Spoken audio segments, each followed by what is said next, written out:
Bonjour à toutes et à tous et bienvenue dans votre émission de société. Contexte géopolitique quelque peu mouvementé, hausse des coûts de l'énergie et donc des coûts de production, difficultés toujours de recrutement. Comment se porte l'industrie vosgienne? Comment se portent les entreprises vosgiennes? On évoque cela avec nos trois invités de la semaine. Nathalie Vaxelaire, bonjour. Bonjour. Vous êtes la présidente de l'UIMM Lorraine. UIMM qui veut dire? L'Union des industries et métiers de la métallurgie.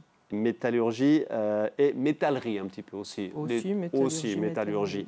Et je précise tout de même que vous êtes la PDG de la TRAN, donc avec deux sites, deux usines, bien sûr, à Golbey et à Charmes, quelques 600 salariés. 700 même. 700, vous avez largement de quoi vous occuper. Merci d'être avec nous sur ce plateau. Jean-Pierre Taé, bonjour. Bonjour. Vous êtes le directeur général de l'entreprise Viry, du groupe Faya. Vous êtes installé à Éloie,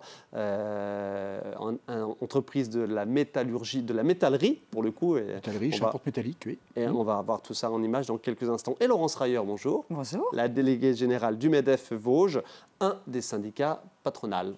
Mais on précise tout de suite, tous les patrons, les petits patrons, et les grands patrons dans le MEDEF, n'est-ce pas? C'est tout à fait ça. Vous avez bien retenu la leçon.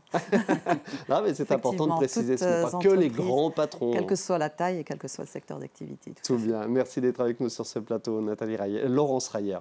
Allez, on fait un petit point justement sur cette activité de l'industrie vosgienne, sur comment se portent les entreprises vosgiennes aujourd'hui. Nathalie Vaxelaire, il y a un mot qui vient très régulièrement à l'esprit quand on parle d'économie, c'est la résilience. Ça fait des années qu'on en parle de la résilience. Est-ce qu'on peut encore l'utiliser ou est-ce que grosso modo vous êtes habitués, les entreprises de l'industrie vosgienne, à être résilientes et à combattre au quotidien, toute l'année? Je crois que ça fait quelque part un peu partie de notre ADN parce qu'une entreprise doit s'ajuster, s'adapter au quotidien, aux demandes de ses clients, tout d'abord, et puis à son environnement économique. Donc je pense que ça fait quelque part partie de notre ADN, mais ceci étant, ce n'est pas toujours facile de faire face à tous les imprévus quand ils se cumulent les uns derrière les autres. Alors, les imprévus, il y en a quelques-uns aujourd'hui. J'ai évoqué bien sûr le contexte géopolitique, les coûts de l'énergie. C'est ce dont on va parler. Les entreprises de la métallurgie, comment globalement se portent-elles, Nathalie Vaxelaire? Alors, dans les Vosges, et peut-être si on ouvre un peu le spectre en Lorraine, puisque vous êtes la présidente de Lorraine. Oui, alors l'industrie, la métallurgie a été impactée par deux facteurs importants. Tout d'abord, la baisse au niveau de la demande du BTP, parce que le bâtiment, c'est un de nos premiers clients. Et deuxièmement, par la baisse du secteur automobile. Enfin, aujourd'hui, en France, on ne produit plus que 1 300 000 véhicules par an. On était à 3 700 000 une dizaine d'années. Donc vous voyez un petit peu la baisse que cela peut représenter. Donc ce sont deux secteurs essentiels qui tirent la production de tous nos industriels et qui malheureusement ont des difficultés aujourd'hui. Alors par rapport à ça, il y a aussi une incertitude économique globale. Vous l'avez vu ces derniers temps entre Trump, il y a eu différents éléments, l'énergie, Trump, etc. Donc tout ça est cumulatif et aujourd'hui, on voit qu'il y a une demande qui est largement plus faible.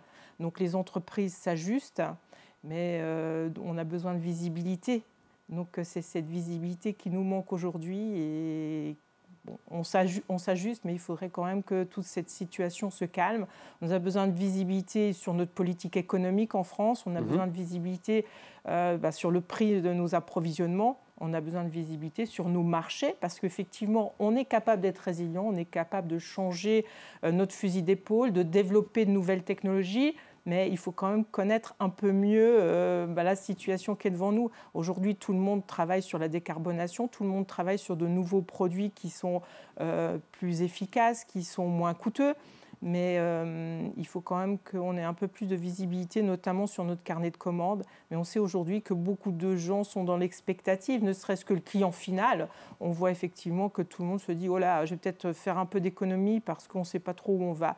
Le taux de thésaurisation en France a augmenté significativement, ce qui veut dire, à contrario, que la consommation a baissé. Donc la demande baisse pour nos entreprises. C'est vrai qu'on parle souvent de l'épargne des Français, de l'habitant lambda, mais il y a aussi l'épargne des entreprises qui est importante évidemment en temps de crise, autant que faire se peut selon leur trésorerie bien sûr. Laurence Rayer, vous partagez ce regard global d'attentisme des entreprises vosgiennes? Oui, tout à fait. Globalement, la situation s'est quand même nettement détériorée depuis déjà un an. Et le ralentissement de la croissance et la faiblesse de la demande au niveau de la consommation pèsent largement sur l'économie vosgienne et l'industrie en particulier. Pour autant, on a quelques pépites qui, on a le sentiment, s'en sortent pas trop mal puisqu'elles sont vraiment sur un secteur d'activité. On a vu quelques images là en tout début d'émission de FIF Cryo, un de vos confrères dans la métallurgie, donc avec évidemment ces énormes boîtes d'échange de chaleur. Je ne rentre pas dans le détail, c'est très technique, mais qui partent à travers le monde, sur toutes les mers, sur d'autres continents. Il y a quand même... On les revoit ces images parce qu'elles sont tellement singulières. Il y a quand même une singularité vosgienne sur certains secteurs de marché, sur certains types de produits. Oui, dans tous les secteurs d'activité, on a toujours des pépites et des entreprises qui s'en sortent mieux que d'autres, que ce soit dans la filière bois, dans le textile. Effectivement, chaque secteur d'activité a ses petites pépites. Alors globalement, ça va moins bien, mais il y a des entreprises qui s'en sortent beaucoup mieux que d'autres. Ok, allez, parmi ces entreprises, il y a notamment la vôtre, me semble-t-il, Jean-Pierre Taé, donc l'entreprise Viry. Alors, on va tout de suite voir des images de votre atelier et puis on verra dans un second temps les fameux anneaux olympiques, les fameux anneaux olympiques sur lesquels vous avez travaillé. Comment se porte votre activité précisément donc, chez Viry? Actuellement, l'activité reste correcte, mais on est plus inquiet sur le futur. Hein. On pourrait parler pour tous les constructeurs métalliques de manière générale d'un retournement de situation. Je pense que l'année 2024 n'a pas été plutôt correcte en termes même de croissance de chiffres. Et on sent que depuis un an, ça marque un peu le pas. Pour reprendre les mots de Mme Vaxelaire, le manque de visibilité, l'instabilité sont des facteurs qui nous perturbent et nous rendent quelque peu inquiets parfois sur le futur. Le carnet de commandes, quelle visibilité vous avez? Aujourd'hui, notre carnet de commandes reste correct. On a un très bon carnet de commandes et je dirais Dieu merci, ça permet de passer aussi les tempêtes quand on a un bon carnet de commandes, c'est ce qui est le cas de l'entreprise Viry. Donc, on a de quoi voir venir. On a un atelier qui est rempli au moins sur un an. Combien de salariés, pardon, je vous ai pas demandé? 85 salariés. 85 salariés. Et donc, ça, c'est une bonne visibilité avec des beaux ouvrages, toujours. Voilà.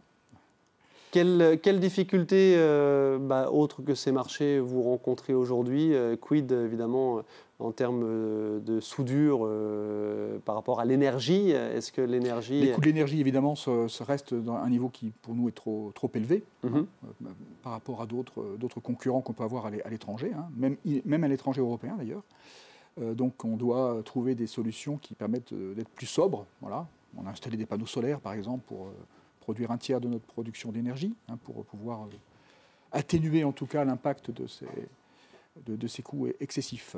Est-ce que vous avez vu, on voit tout de suite quelques images de ces anneaux, anneaux olympiques, évidemment, qui ont été vus par les téléspectateurs du monde entier. Oui. Une sacrée vitrine, bien sûr. Vous avez ressenti un petit effet JO ou pas encore? On l'a ressenti un peu avec les contacts avec nos clients, les clients historiques, hein, les maîtres d'œuvre, qui ont bien apprécié effectivement ce défi qui a été relevé, hein, de quand même poser ces anneaux sur la vieille dame de fer. Hein, avec un petit regret évidemment, c'est qu'ils soient restés pas très longtemps. Malheureusement, on aurait souhaité on a fait même des propositions pour qu'ils soient conservés. Alors ceux qu'on vient de voir, les agitos de l'Arc de Triomphe, ont été conservés. Hein, ils sont restés donc dans des le Jeux Paris. paralympiques. Voilà.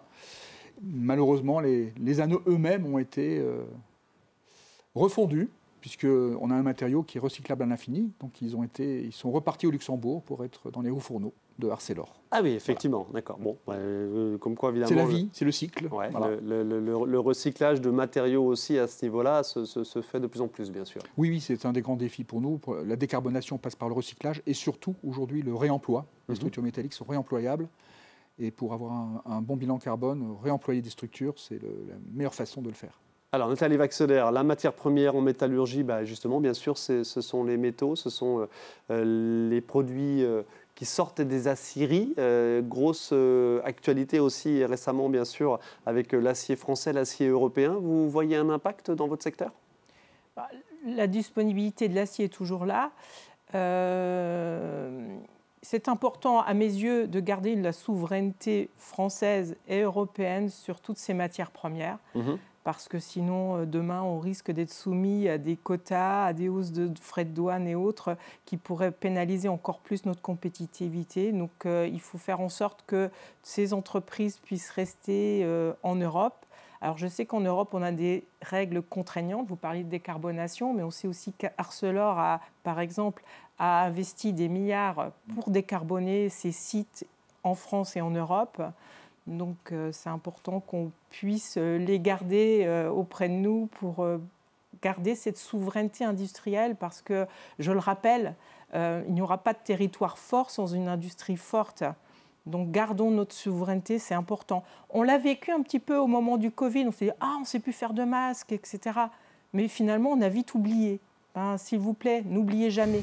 Parce que tout ce que vous achetez au quotidien, c'est important qu'on puisse en garder la maîtrise. Demain, s'il y avait un nouvel épisode Covid, qu'allons-nous devenir si on n'a plus cette maîtrise sur toutes ces technologies ? Parce qu'aujourd'hui, on en a besoin au quotidien.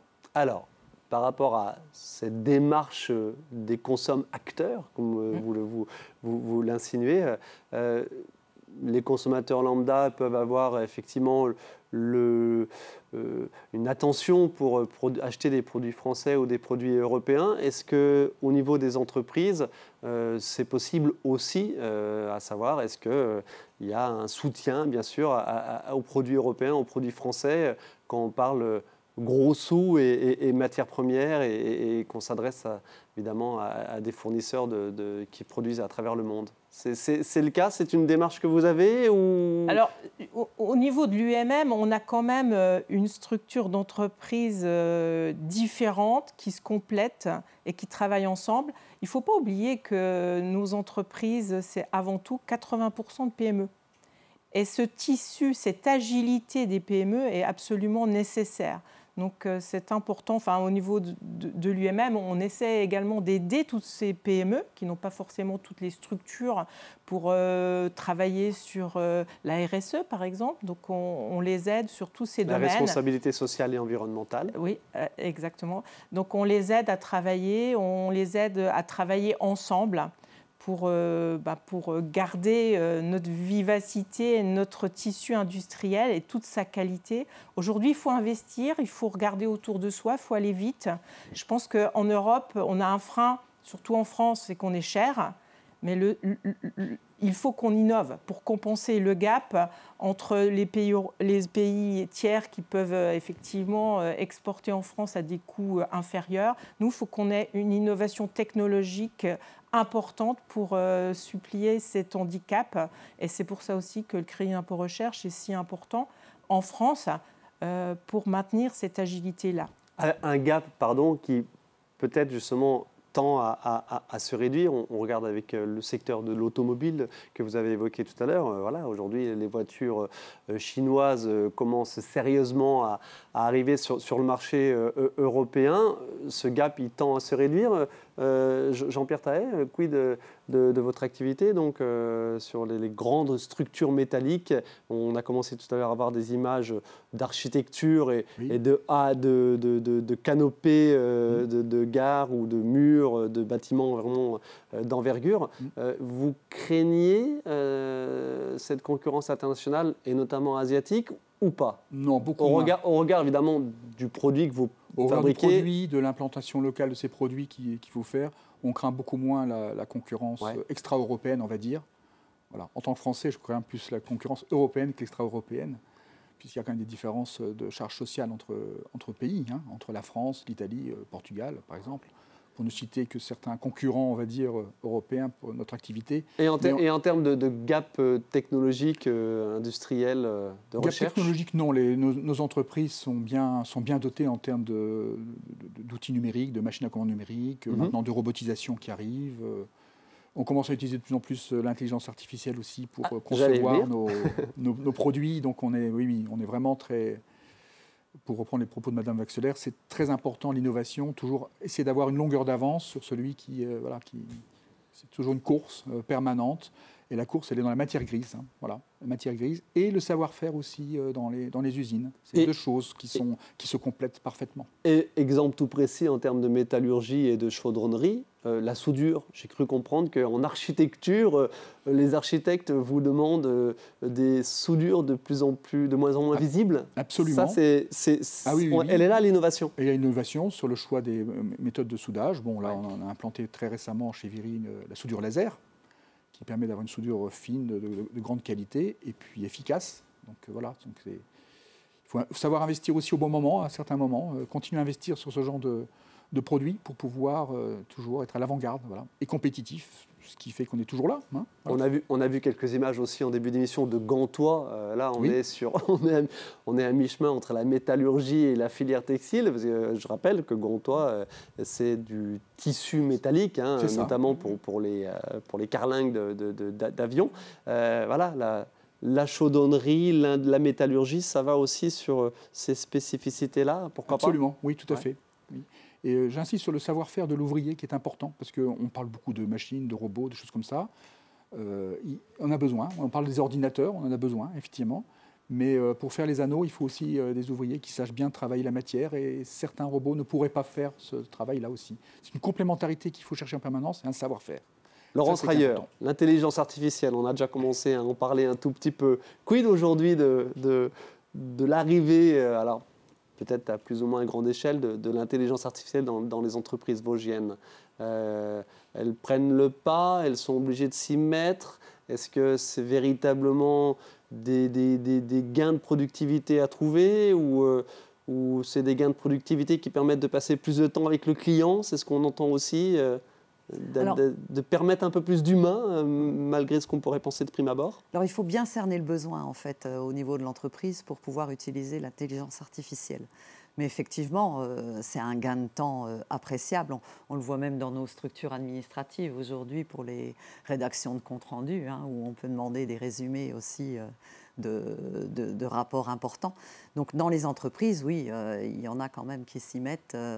Mais il faut bien cerner le besoin au départ. C'est ça quand même la difficulté de savoir dans quel... Voilà, alors je vois effectivement pile poil, les images de la série Le Maire, j'allais les lancer.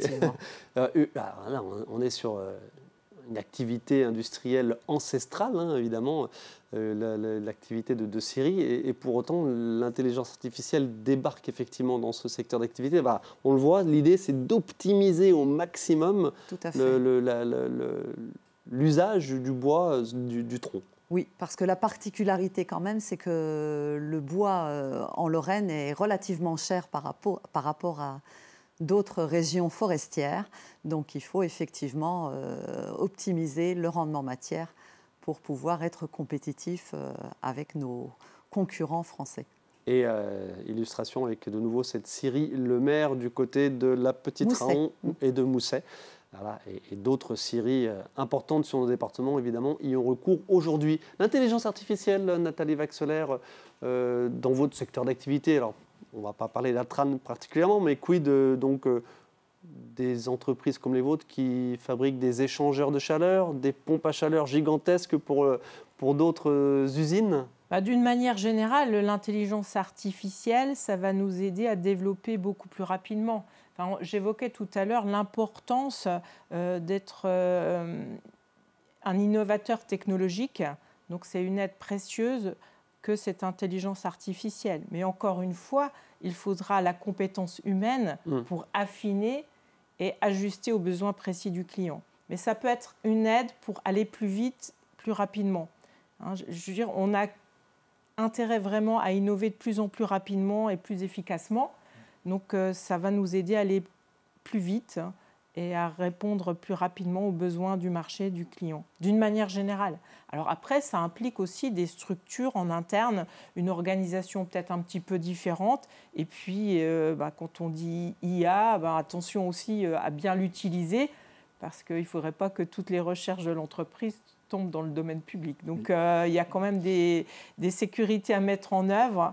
Et donc, nous, au niveau de l'UMM, c'est vrai qu'on forme un petit peu nos adhérents aux particularités de l'IA, parce qu'on en a besoin. Je veux dire, on ne peut pas se priver de cet outil aujourd'hui pour développer plus efficacement et plus rapidement, mais il faut le faire à bon escient et en connaissant les inconvénients, les avantages certes, mais surtout aussi les inconvénients pour les maîtriser au mieux. Ça me fait penser, Laurence Rayer, quand on est une PME ou une TPE, attention, les usages, je veux dire, grand public, style ChatGPT, etc. Oui, ou la fiabilité. Voilà, ou la fiabilité, et surtout forcément. les données, on ne sait pas trop au final où elles vont. Tout à fait. Oui, il faut être très, très prudent quand même par rapport à ça. Le MEDEF, vous travaillez dessus? Vous avez, oui. C'est quoi? C'est oui, des stages de sensibilisation, des campagnes de sensibilisation? Beaucoup de conférences, effectivement, ces derniers mois, ces dernières années, sur l'utilisation de l'intelligence artificielle, mais aussi les dangers, effectivement, de l'intelligence artificielle. Un petit mot, on va finir là-dessus, sur l'emploi et le recrutement. On le sait évidemment, dans notre département, nous avons certes des centres de formation d'excellence, notamment bien sûr le pôle formation UIMM à Thaon-les-Vosges, mais ce n'est pas le seul. Il y a aussi de la papeterie à Gérardmer, toujours, et puis tout ce qui est bien sûr lycée professionnel qui forme au métier globalement technique ou technologique. Jean-Pierre Tahet, quid de vous, votre regard pour votre activité chaudronnerie? On a vu quelques images. Vous avez des difficultés de recrutement ou pas? Oui, je pense que c'est un des grands défis pour le futur de nos entreprises. Que vous entendez relever comment? Qu'on entend relever en promouvant tout ce qui est alternance, tout ce qui est tutorat, transmission du savoir. Moi, c'est quelque chose qui me semble très important de faire. Pour qu'un salarié puisse rester, se pérenniser dans une entreprise, il faut qu'il soit bien accueilli et qu'il soit bien formé pour transmettre le savoir. Ça, c'est la première des choses. La deuxième des choses, qui est quand même là un paramètre qu'on maîtrise moins, c'est le nombre de candidats. Voilà. Et c'est là qu'on candidats aux formations qui sont dispensées quand même, beaucoup de choses qui sont prévues, qui sont organisées. Il y a un BTS construction métallique qui est fait justement au CFAI de Thaon, par exemple, ou ailleurs, mais il faut aussi des candidats. Est-ce que le salaire, c'est une question? Pas vraiment. Ou pas? Est-ce que c'est un sujet? Sauf erreur de ma part, effectivement, on peut être surpris parfois des salaires. Nathalie Vaxelaire, je vois opiner. Non, je pense que ça n'en est pas un. Il faut le dire dans le sens où justement, les salaires sont intéressants. Les salaires dans l'industrie sont toujours plus élevés que dans les services. Donc, et puis, pour les emplois qualifiés, on évoque la soudure, etc. C'est en général des emplois qui sont très bien rémunérés. Oui. On est, pardon, je me permets de le dire, on est sur du 2000, 2500, 3000 euros net par mois. Si on est chef de ligne, les salaires sont intéressants. Les salaires sont tout à fait intéressants. Après, je pense qu'effectivement, l'industrie n'attire pas toujours parce qu'on a pêché par défaut de communication.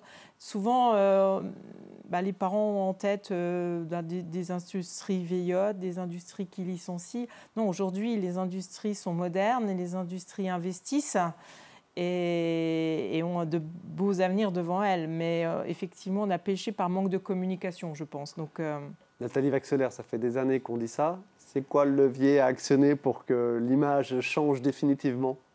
Question un petit peu difficile, j'en conviens. Quelques images d'Innoterra. On est sur l'excellence de la filière textile à Noexy. Je vous écoute. En fait, je pense qu'il faut communiquer beaucoup aux jeunes, aller les voir dès le collège, parce qu'en fait, aujourd'hui, au travers de la réforme du lycée, il faut choisir les bonnes options et les bonnes matières.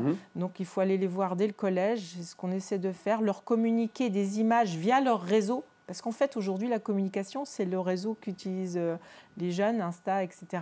Donc, avec l'UMM, on a bâti plusieurs campagnes de communication qu'ils ont sur leur réseau. On ne les voit pas forcément parce qu'on n'utilise pas les mêmes, mais leur parler en fait des opportunités pour les filles, pour les garçons, parce qu'en fait, tous les métiers aujourd'hui dans la métallurgie peuvent être aussi bien exercés par une femme que par un homme. Et donc, on compte beaucoup sur ce type de communication. Et on a fait communiquer des jeunes pour des jeunes aussi, parce qu'il y a des belles réussites. Et puis, l'année dernière, on a eu un petit challenge avec des collèges.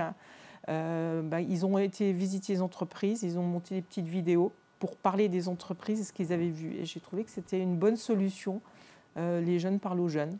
Laurence Rayer, d'autres secteurs qui recrutent, on le sait, le BTP, on en a parlé en début d'émission. Il y a des postes à pourvoir. Il y a toujours des postes à pourvoir. Au niveau national, c'est 450 000 emplois qui ne sont pas pourvus, alors que le taux de chômage augmente. Alors certes, avec là jeunes, aussi des conditions de travail qui ont énormément changé ces à dernières fait. années. Ça reste peut-être un métier un petit peu plus dur que les autres, effectivement, mais en termes de conditions et d'encadrement. Après, on a une courbe démographique aussi qui n'est pas favorable, puisqu'il y a de moins en moins de naissances, donc on aura aussi de moins en moins de jeunes qui entreront sur le marché du travail. D'où aussi l'importance de travailler sur l'emploi des seniors, où on dit aujourd'hui expérimenté par l'âge. Donc voilà, donc c'est quand même aussi une réflexion qui est engagée au niveau du MEDEF. Quid du sens aussi, je m'appuie sur les images de Pavatex qu'on voit, donc la 3e ligne de production donc de l'entreprise Pavatex sur la Green Valley à Chavelot, à proximité d'Épinal. Là, on est évidemment sur des panneaux isolants en fibre de bois. Quid du sens qu'on donne à son activité, même dans le monde de l'industrie, voire surtout dans le monde de l'industrie? Là, en travaillant chez Pavatex, quelque part, on participe à la lutte contre le réchauffement climatique. Les jeunes, ils vous en parlent, ça? Alors aujourd'hui, effectivement, les jeunes en recherche d'emploi, ils sont à la recherche de sens et d'avoir une vraie raison dans le métier, un intérêt. Ouais. Donc il faut en tenir compte aujourd'hui, mais même si ce n'est pas un produit fini et qu'on intervient dans un maillon de la chaîne, c'est important, et c'est important de leur faire passer le message, effectivement, pour l'intérêt du poste. En termes de communication, notamment auprès des nouveaux outils. Moi, je dis toujours aux jeunes, si vous voulez changer l'avenir, si vous voulez fabriquer demain, venez le fabriquer avec nous. Dans l'industrie. Dans l'industrie. Voilà. Messieurs, dames, merci à tous les trois de votre participation à cette émission qui se termine déjà. Nathalie Vaxelaire, donc de l'UIMM Lorraine, Jean-Pierre Tahet de l'entreprise Viry, dont on suit l'actualité et les grands projets pour d'autres projets encore plus grands, notamment en termes d'architecture, bien sûr. Et Laurence Rayer, on suit l'actu du MEDEF, bien sûr, également. Merci à tous les trois. À très vite sur le terrain. Merci à vous. Merci à vous de votre attention. On se retrouve la semaine prochaine pour une nouvelle émission.